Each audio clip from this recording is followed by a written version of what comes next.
For a split second, the two neurons ricocheting around his skull make a connection. Hey, what's up, everybody? This is SkyDieRay coming in SkyLiveRay from my studio to bring you the newest memes. This is actually a green text, but anyway, to bring you the newest stories, I guess. How are you guys doing? Having a wonderful day today. Before jumping into the video, I just want to quickly kindly ask you if you're not yet subscribed to the channel. Consider doing so now. It only takes a moment, I appreciate it a lot, so thanks so much for that. And yeah, with that being said, I hope you enjoyed the video. Anon hates the MCU. Players try too hard to be the funny Marvel quip guy. Constantly try to roleplay comedic MCU comedy moments in games. When something lands, they turn it into a meme and run the joke into the ground. Despite that, players are great and everyone enjoys that humor but me, so I don't say anything.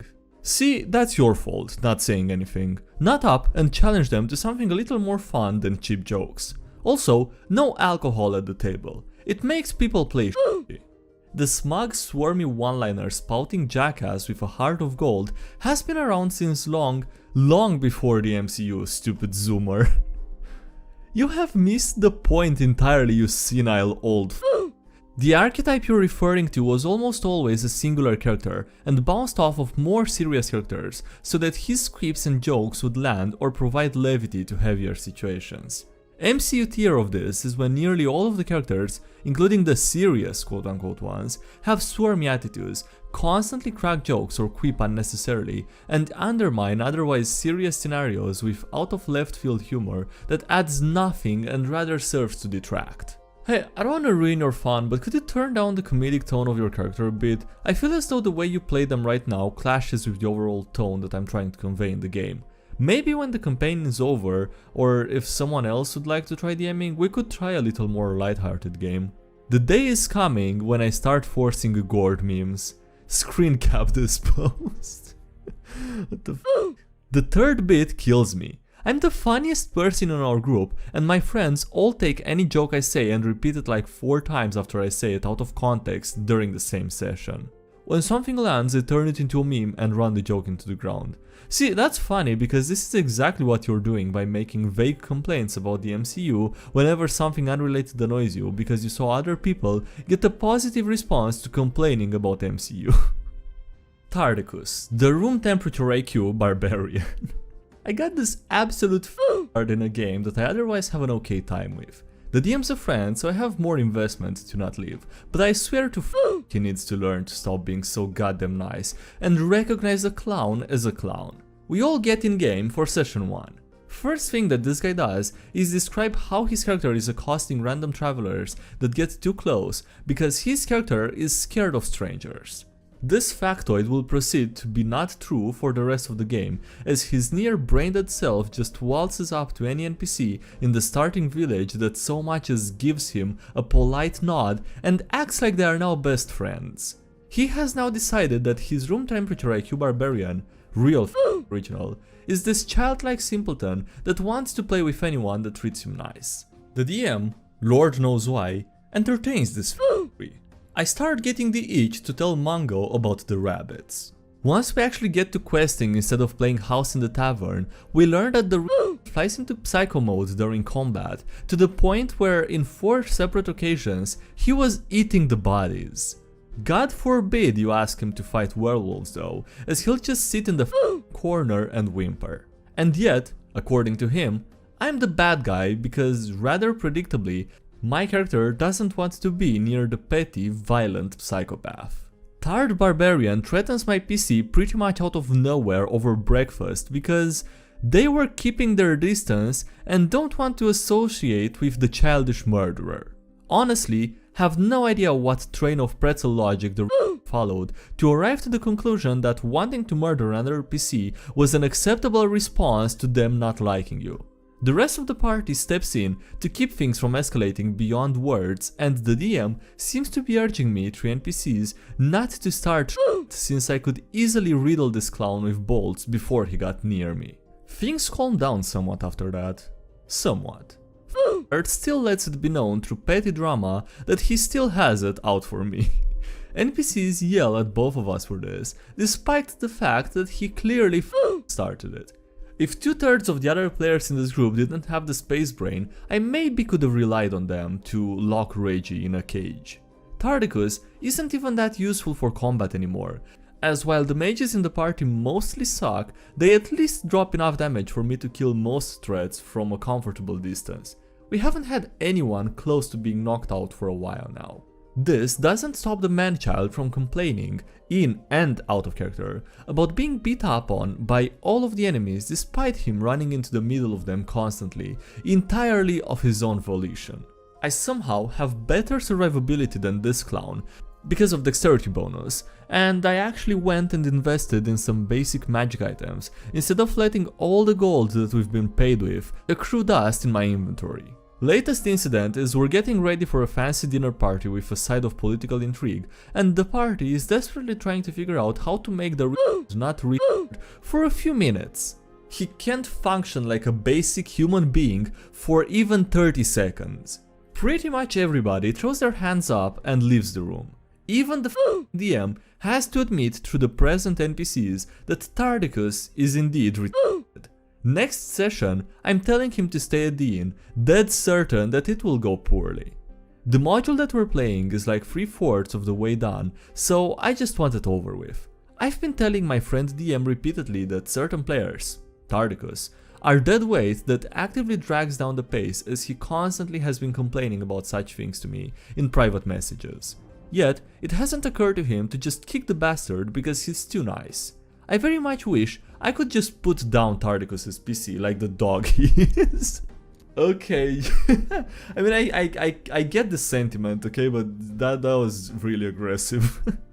You said he can't function like a basic human being for even 30 seconds. Elaborate. We're all sitting in a room making plans after discovering that the faction in the city we're in has kidnapped 2 of the NPCs that we're after. A few NPCs have been making their way in and out to discuss things or promise support. Endpoint is we need to get to this party where the leader of the said faction is polling around with the mayor, make distractions, snoop around to get info, etc. The most adult of the mages is trying to painstakingly explain what etiquette is to the smelly backwater moron that doesn't even wear shoes. For a split second, the 2 neurons ricocheting around his skull make a connection. Tardicus stands up straight, puffs out his chest, and loudly announces in the voice of Conan's inbred third cousin that he a good boy and he's superior because he's vaguely understood the periphery of the concept of nobility. One of the other PCs jokingly pats him on the head. Those neurons divorce like Kardashians and rocket back into their sockets on opposite sides of Tardicus's squishy skull. He flops over and rolls on the floor to show his belly like a dog. Party peak related is the rest of the party. We all walk downstairs while we're getting ready into our cups and complaining. The tries multiple times to leave the inn to go on a walk, quote unquote, out of the city, or because he's feeling the tired rage urge to kill something, since the party refuses to humor his this time. The DM denies this for obvious reasons, so he sulks in the corner like a whipped He does obnoxious baby talk out of character too. I wish death upon him. Oh my god, there is so much hate for this person. He flops over and rolls on the floor to show his belly like a dog. I guffawed when I read this. It really is the cherry on the sundae, and while I feel for you because you had to endure it, I'm happy because I got to laugh so hard. Jesus Christ, dude, this was way worse of an experience than I expected. even based on the title, I mean, that was surprisingly accurate, room temperature IQ. I thought that was an exaggeration, but it really seems to have not been. Anti-sword armor. Be me, forever DM. Be not me, players. Be definitely not me, orc samurai. Party frequents the black market of the main city in the campaign. There, a sus merchant named Pasha Pasha offers a variety of exotic goods, and some of them are magical. One such item was a breastplate that he dubbed anti-sword armor. Orc Samurai is intrigued by this. A dangerous foe in the campaign is the nation's princess, Isa, a warrior who wields a flaming greatsword and has a vendetta against the players. Player thinks the anti-sword armor might be effective against swordswoman. Begins saving money for the armor. Finally accumulates the funds and goes to Pasha. Pasha sends his goblin servant to fetch the armor, and the player asks, "So, this armor is effective against swords?" "Oh yes, yes. As Master says, this armor can never be damaged against swords," says the goblin. This sounds like it will work swimmingly. He makes the purchase, and I hold back my laughter. Sessions go by.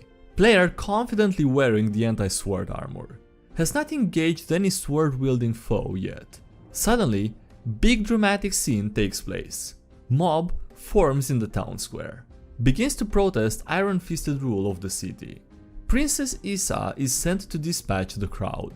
They boo and insult her. "I'm warning ya, stand down," says the princess. One throws a rock at her. She responds by lighting her greatsword and cleaving a dozen of them. "Won't somebody stop her?" Players look at the samurai. He grins. It's finally time. Duel. Steps forward confidently and draws swords. Isa eagerly accepts the challenge. Her turn first. She swings the sword and I ask, "Does a 14 hit?" "Lol, nope. Besides, I cut him off. I have to stop myself from laughing." As the sword slices towards you, just before it makes impact, your armor vanishes, transporting itself to a pocket dimension to avoid being damaged by the sword. Does a 14 hit your armorless AC? Player is silent. Party immediately starts laughing their asses off otherwise. Yeah, it hits. I roll damage. Laughter immediately ends, and the player was already about to be in the fight of his life against Isa. Now, he's essentially armorless. Epic duel turns into survive until the party can escape. Barely succeed. To this day, the players in the campaign never take an item for face value. Orc also went back to the black market, killed the goblin, and stole Pasha's. Why not kill Pasha as well, huh? Also TLDR, the armor worked as advertised. That's, yeah, that's fair. I should have seen that coming, I guess. I was wondering what the workaround would be. I didn't expect the armor to just disappear or teleport itself or whatever. The Midas hammer. I recently made a post detailing how I pulled a fast one on my players regarding some anti-sword armor.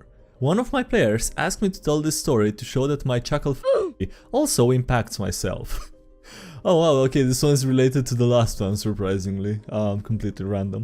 Be me, forever DM. Be not me, players.